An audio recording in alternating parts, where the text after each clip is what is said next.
qui il est. Qui est ce type? Alors beaucoup de gens ont entendu parler de son passage par la banque Rothschild, certains ont entendu parler de l'ENA, mais nous on avait envie de rentrer en profondeur dans ce qu'était son parcours. Comment ça se fait qu'un jeune peut-être brillant se retrouve si haut, si vite? Par quels espaces s'est-il passé? Qui a-t-il rencontré pour avoir le parcours brillant qui en fait un favori à l'élection présidentielle à seulement 39 ans et sans aucun parti politique? Bon bah alors, le parcours d'Emmanuel Macron commence à l'ENA. C'est l'école nationale d'administration qui forme les élites françaises. À l'ENA, il a la chance de sortir tout en haut et d'entrer à l'inspection des finances. L'inspection des finances, c'est un des corps les plus prestigieux de l'ENA. Et là-bas, il se retrouve couvé par Jean-Pierre Jouyet, qui est le chef des inspecteurs des finances et qui a Macron à la bonne.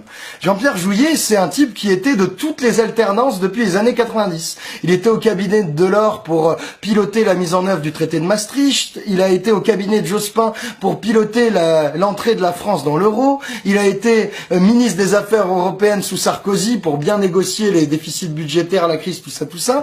Et il a fini par être secrétaire général de l'Élysée à la fin de la présidence de François Hollande.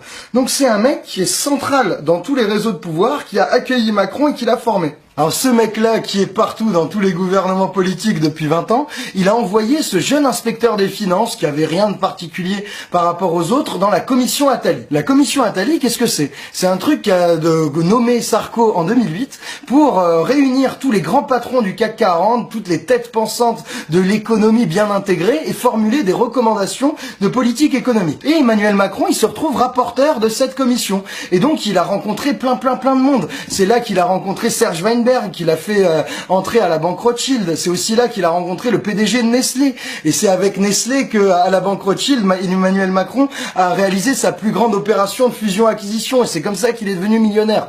Donc on voit que ce passage de Jouyet à Attali, qui a amené Macron à la commission Attali, bah, ça a permis à Macron de se faire un solide réseau dans la place financière française, de prendre ses galons de politique économique, parce que évidemment la commission Attali, elle a recommandé tous les trucs que recommande la Commission européenne et tous les éléments de politique économique mis en place depuis des années, moins en moins de fonctionnaires, on recule indéfiniment l'âge à la retraite, on casse le code du travail, on baisse les dépenses publiques. Et ces recommandations, en plus des éternelles baisses de charges sociales, la Commission Attali, dans son rapport, elle voulait pas que ce soit mis en place pour 1 an, 2 ans ou un quinquennat. Non, tenez-vous bien, je vous le lis là. Elles devront être poursuivies avec ténacité pendant plusieurs mandats et quelles que soient les majorités. Donc chapeau les gars, on voit que si on vote, si le peuple vote comme ci ou comme ça change rien du tout. Les experts n'en ont rien à foutre, ils veulent que ce soit la même politique toujours, tout le temps, pour l'éternité. Ça c'était sous Sarkozy. Parce qu'après son passage brillant d'ailleurs à la banque d'affaires Rothschild, il y a Hollande qui est arrivé à la présidence.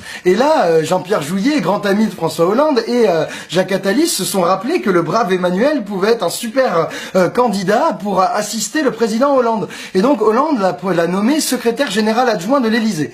Alors ce poste, qu'est-ce que ça veut dire? Ça veut dire qu'il a accompagné, mis en œuvre et façonné énormément de mesures de politique économique du début du quinquennat de Hollande. C'est par exemple lui qui a fait le CICE, le crédit d'impôt de plusieurs dizaines de milliards d'euros sans contrepartie aux entreprises. C'est aussi lui qui a fait le pacte de responsabilité. Et Macron, au secrétariat général de l'Élysée, il se contentait pas simplement des mesures économiques. Il accompagnait aussi Hollande dans toutes les négos européennes. Donc Hollande, il avait bien confiance en lui, il avait tout bien fait, le brave Emmanuel. Et donc, quand Montebourg s'est fait virer, là, en août 2014 du ministère de l'économie, Hollande a propulsé le jeune énarque directement à Bercy, ministre de l'économie à 36 ans. Chapeau l'artiste. Quand on voit son parcours en détail, on comprend mieux comment il a pu monter si vite et si haut en dehors de tous les partis. Ce qu'on comprend, c'est que le pouvoir, il est pas toujours là où on nous le montre. On nous montre que les jeux de pouvoir se jouent dans les primaires, dans les congrès politiques, des partis politiques, et que les débats à l'intérieur de l'UMP ou du PS règlent la question du pouvoir en France. Mais il y a un pouvoir qu'on nous montre pas. C'est le pouvoir des conseillers, des experts, de l'administration non élus, parce que ces gens-là, ils gravitent autour des dirigeants politiques, de droite ou de gauche, quelles que soient les majorités,